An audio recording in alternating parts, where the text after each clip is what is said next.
Assalamualaikum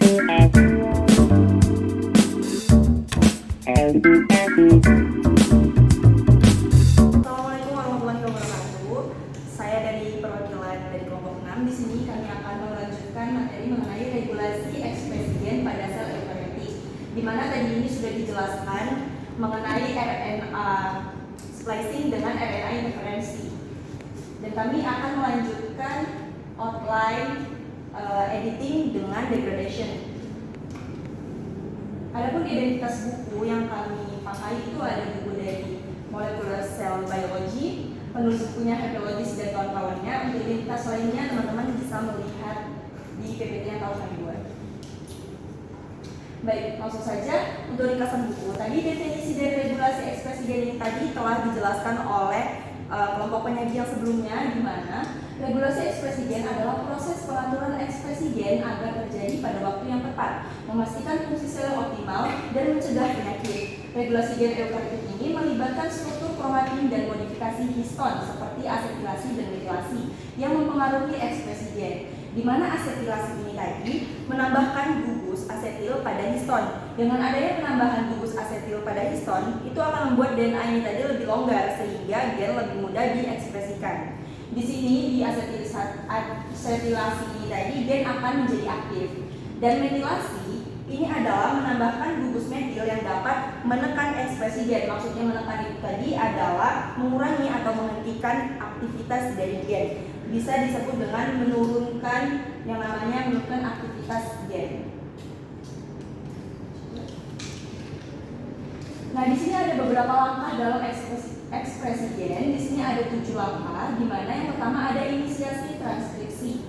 Seperti yang kita ketahui bahwasannya transkripsi ini adalah proses awal baik di sintesis protein sekaligus di ekspresi regulasi gen. Nah, pada inisiasi transkripsi ini tadi yang terjadi adalah enzim RNA polimerase itu akan menempel pada DNA untuk mulai membuat mRNA. Jadi saya menggunakan analogi pada pabrik produk makanan, itu dimana pada inisiasi transkripsi ini kita misalkan sebagai memulai resep. Nah, jadi RNA polimerase ini tadi dimisalkan manajer pabriknya gitu kan. Jadi untuk DNA-nya itu dimisalkan oleh buku resepnya. Jadi manajer pabrik ini tadi akan membaca atau memulai resep tersebut untuk membuat sebuah produk seperti misalnya produk kue coklat. Nah, jadi di inisiasi transkripsi tadi produknya itu berupa mRNA. Untuk langkah yang kedua itu ada langkah pemanjangan. Pemanjangan ini elongasi, di mana pada elongasi ini tadi RNA polimerase membaca urutan DNA untuk mulai membuat mRNA. Nah, di sini manajer akan mencatat ulang resepnya atau resep yang sudah dibuka tadi bukunya, kemudian akan dibuat produk tersebut. Nah, untuk yang ketiga ini ada pemrosesan RNA. Nah, di sini tuh RNA mengalami modifikasi seperti penambahan tutup cap atau CAP di ujung 5 aksen, ekor poli A di ujung 3 aksen, dan pemotongan intron agar mRNA matang siap untuk diterjemahkan. Nah, maksudnya ini pada pemrosesan RNA ini kita misalkan sebagai persiapan bahan makanan yang akan kita buat untuk menjadi produk kue coklat. Nah, di mana ini sebelum digunakan resep ini tadi akan diperbaiki agar bisa digunakan nanti ke depannya yang resmi gitu. Jadi penambahan cap tadi itu dimisalkan oleh resep resmi agar tidak salah digunakan, dan bagian yang tidak perlu atau intron yang tidak perlu digunakan itu bahannya itu bisa dibuang. Selanjutnya itu ada langkah ekspor mRNA dari nukleus. Nah, ini mRNA yang sudah diproses sebelumnya itu keluar dari inti sel atau nukleus menuju sitoplasma untuk proses translasi. Nah, di sini tuh prosesnya setelah siap resep yang tadi sudah diresmikan, resep tadi ini akan dikirim dari kantor manajer itu sebagai nukleus ke dapur utama sebagai sitoplasma agar bisa dimasak oleh koki. Yang kelima ini ada kontrol degradasi mRNA. Nah, di sini itu mRNA yang tidak diperlukan akan dihancurkan agar tidak terjadi produksi yang berlebihan. Maksudnya memastikan resep tetap dipakai atau dibuang saja. Misal kalau restoran tadi lagi ramai, resep ini tetap digunakan. Jika restoran tadi sepi, maka resep ini tadi akan dihapus sebagian bahan-bahannya agar apa? Agar tidak boros bahan. Selanjutnya itu ada langkah yang keenam, translasi mRNA menjadi protein. Nah, di sini itu maksudnya ribosom membaca mRNA dan menyusunnya menjadi protein berdasarkan kode genetik. Jadi di sini pada pabrik produk makanan, analogi saya, itu memasak makanan para koki itu sebagai ribosom. Nah, membaca resep dan mulai membuat kue coklatnya itu sesuai petunjuk, misal kayak penambahan tepung, penambahan gula, dan penambahan lain-lainnya. Untuk selanjutnya itu ada degradasi protein atau langkah yang terakhir, itu seperti protein yang sudah tidak dibutuhkan lagi itu akan dihancurkan agar tidak mengganggu fungsi sel. Jadi pada restoran misal itu makanan yang sudah basi atau expired itu sudah bisa dibuang saja. Jadi misalnya jika dipertahankan pun itu akan merusak reputasi restoran yang tadinya jadi bintang 5 tiba-tiba menjadi bintang 1. Sama seperti degradasi protein ini tadi, itu akan jika tadi dipertahankan akan menjadi yang namanya fungsi sel tadi akan rusak, mengganggu fungsi sel tersebut.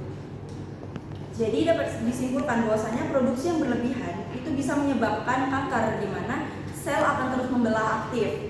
Sedangkan produksi yang sedikit itu tidak bagus juga dikarenakan bisa menyebabkan kelainan genetik seperti anemia sel sadik yang disebabkan oleh kesalahan pada gen hemoglobin, di mana hemoglobin ini adalah protein yang terdapat di eritrosit atau sel darah merah.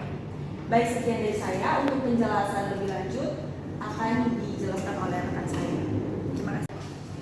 Baiklah, di sini saya akan menjelaskan tentang regulasi gen oleh RNA editing. Sebelum itu, perkenalkan saya Sirlan Siska Nasution. Nah, yang pertama yaitu ada pengeditan RNA mengubah urutan beberapa pre-mRNA. RNA editing ini mengubah urutan beberapa mRNA dengan proses di mana urutannya tidak dalam pre-mRNA diubah sebelum diterjemahkan menjadi protein. Selanjutnya ada tersebar luas di mitokondria tanaman dan kloroplas. Selanjutnya pada mitokondria tripanosoma, yaitu lebih dari setengah urutan beberapa mRNA diubah dari transkripsi aslinya. Nah, selanjutnya yaitu masuk ke dalam mekanisme. Mekanismenya itu dengan penambahan atau penghapusan urutan U mengikuti template dari RNA pemandu pendek.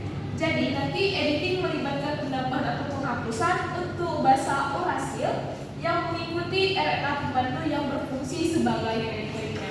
Selanjutnya itu ada target potensial obat. Jadi di sini akan menghambat enzim pemrosesan pada mikroba tanpa mempengaruhi sel inang pada vertebrata. Nah, selanjutnya penyuntingan RNA pada eukariot tingkat tinggi jarang terjadi dan hanya melibatkan perubahan basa tunggal. Jadi berbeda dengan mikroba yang tadi, jadi pada eukariot tingkat tinggi ini jarang terjadi karena memiliki sistem regulasi genetik yang lebih kompleks dan presisi, sehingga kesalahan transkripsi itu jarang terjadi, maka di eukariot jarang terjadi yang namanya editing RNA.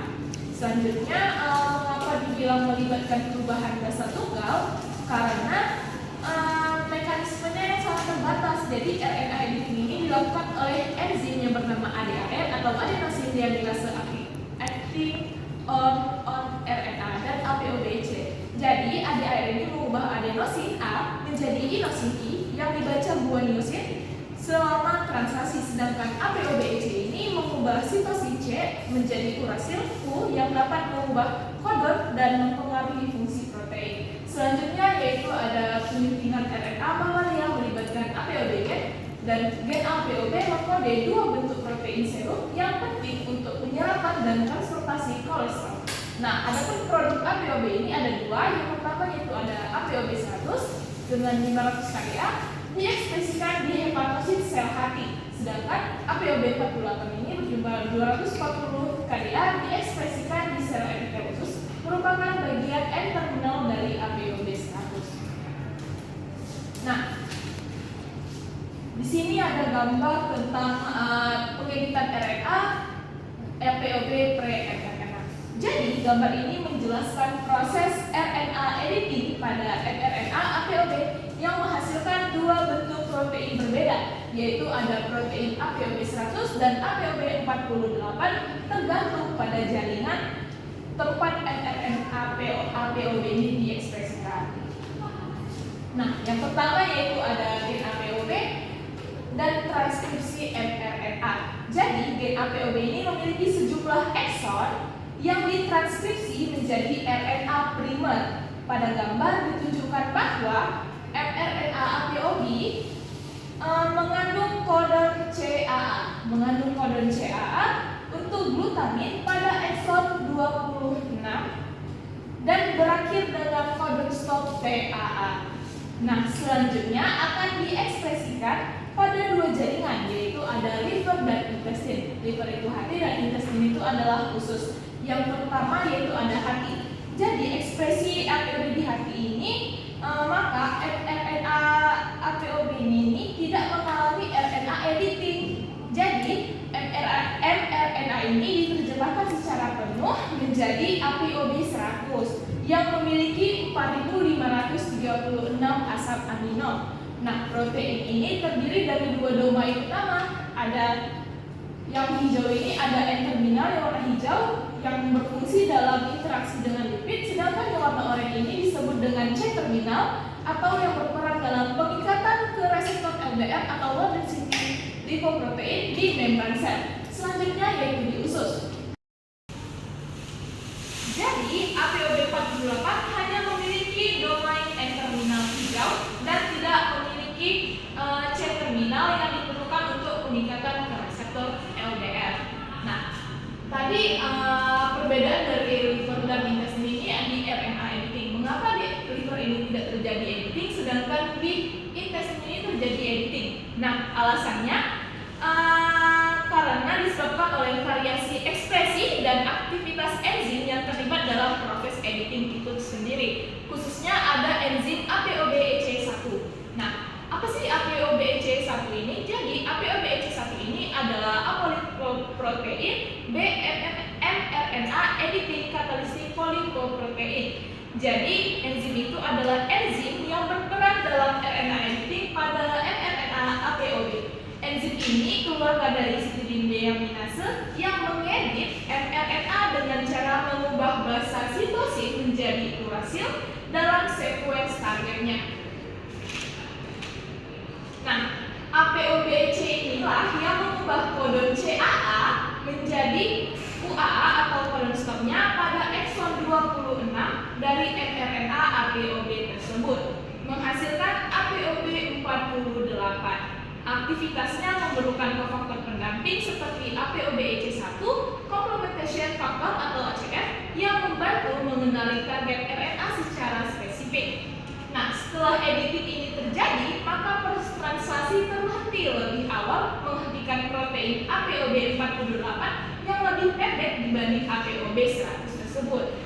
Terhenti karena RNA editing pada gen APOB mengubah satu basa dalam RNA menghasilkan kodon stop prematur. Nah, UAA ini adalah kodon stop prematur. Akibatnya ribosom berhenti menerjemahkan lebih awal dan menghasilkan protein APOB 48 yang lebih pendek. Nah, enzim APOBEC1 ini lebih tinggi terdapat di dalam usus yang memungkinkan editing mRNA, sedangkan pada hati dia itu tidak terdapat atau sedikit, makanya dia tidak terjadi namanya RNA editing. Jadi itu salah satu faktor mengapa di usus itu terjadi editing RNA karena ada enzim APOBEC. Baik, saya akan menjelaskan lanjutan dari materi yang sudah dijelaskan oleh teman-teman saya sebelumnya. Sebelum itu, perkenalkan, nama saya Anissa Kane. Saya program dan kelompok penang. Di sini saya akan menjelaskan mengenai regulasi gen oleh mRNA degradation. Saya fokusnya itu pada pengolahan ataupun regulasi ekspresi gen pasca transkripsi seperti yang ada dalam gambar ini. Nah, pada gambar ini terdapat 3 polimerase. RNA polimerase ada 1, 3, dan 2. Di mana polimerase 1 itu ribosom RNA yang nanti menjadi replication atau modifikasi di dasar yang bakal jadi ribosom digunakan dalam prestasi. Nah, polimerase 3 itu dia membawa ataupun mentranskripsi pre-tRNA yang nanti juga bakal berubah jadi tRNA dan dipakai dalam prestasi. Yang ketiga itu ada polimerase 2, di mana yang seperti sudah dijelaskan sebelumnya. Itu polimerase 2 ini dia itu ada cetakan ataupun hasil dari transkripsi yaitu pre-RNA. Nah, di sini di gambar ini basis pre-RNA yang masih berfungsional dan berutuh. Nanti akan terjadi ini proses nomor 1 ini adalah dia terjadi splicing, di mana bagian dari intronnya ini akan dihapuskan lalu exonnya itu bakal digabung. Nah, untuk proses nomor 2 ini ada polyadenilasi. Polyadenilasi itu adalah penambahan ekor poli A di ujung 3 aksen seperti di gambar ini. Nah, selanjutnya nanti di sini dia sudah berbentuk mRNA utuh. Dia bakal berenang ataupun dibawa ke dalam sitoplasma lalu masuk ribosom. Nah, di sini nanti proses nomor 4 ini oleh enzim sitoplasmik ekor-ekor poli A-nya ini akan ditambah untuk meningkatkan stabilitas dan juga menjadi efisiensi di translasi inisiasi seperti yang saya jelaskan sebelumnya. Polimerase 3 dan juga polimerase 1 itu bakal membawa tRNA dan juga ribosom yang nanti bakal dipakai di proses nomor 4 ini, di mana yang ini itu adalah tRNA dan juga yang putih ini itu adalah unit-unit dari ribosom yang nanti bakal berikatan dengan RNA. Jadi tRNA, ribosom dan juga RNA ini bakal berikatan sehingga terjadilah proses translasi yaitu inisiasi. Nah, selanjutnya itu diproses sedemikian mungkin hingga menjadi protein. Nah, di sini apabila terjadi kemungkinan seperti yang sudah dijelaskan oleh kelompok 5 sebelumnya, ada namanya mikroRNA. MikroRNA ini akan berikatan dengan RNA yang nanti terjadi dua kemungkinan. Dia bisa menghambat dari translasi, stop translasi, ataupun dia juga bisa langsung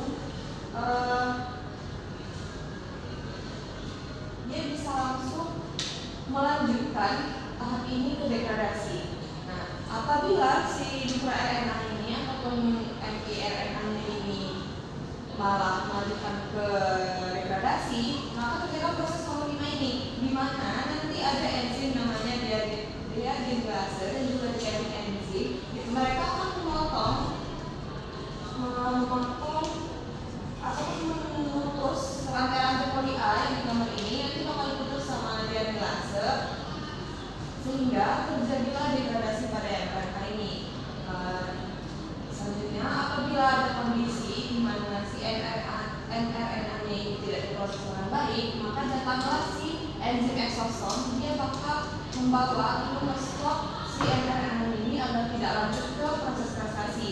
Nah, seperti yang saya jelaskan tadi, apabila si mRNA ini tidak optimal dipakai, maka dia bakal berlanjut ke proses degradasi yang akan dijelaskan oleh teman saya selanjutnya. Sekian dari saya, terima kasih. Baik, di sini saya akan menjelaskan degradasi protein oleh proteasome. Sebelumnya, perkenalkan saya Ismi Fatimah.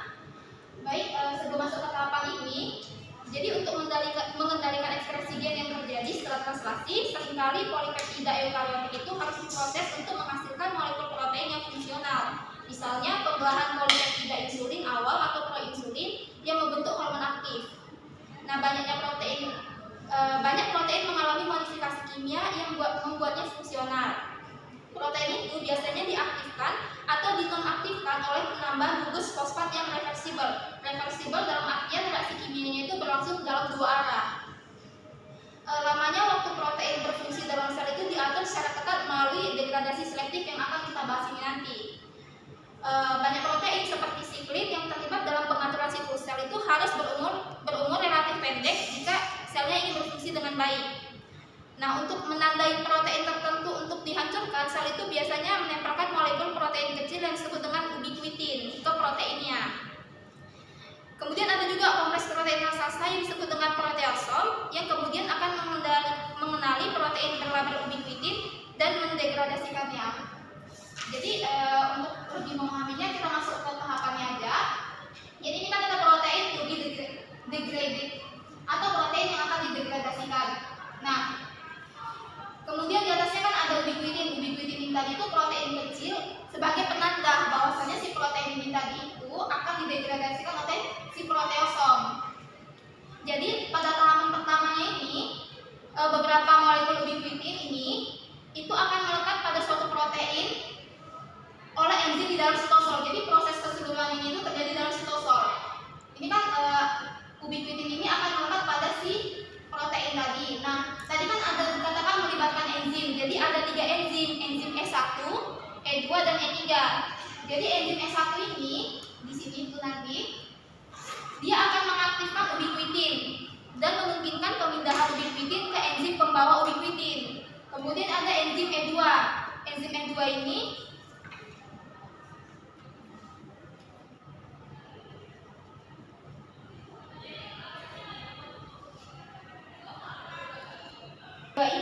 berperan dalam memilih protein yang tepat dan membantu pemindahan ubiquitin ke residu lisin tertentu. Residu lisin itu lokasi di dalam protein ini yang dapat mengalami modifikasi pasca transkripsi.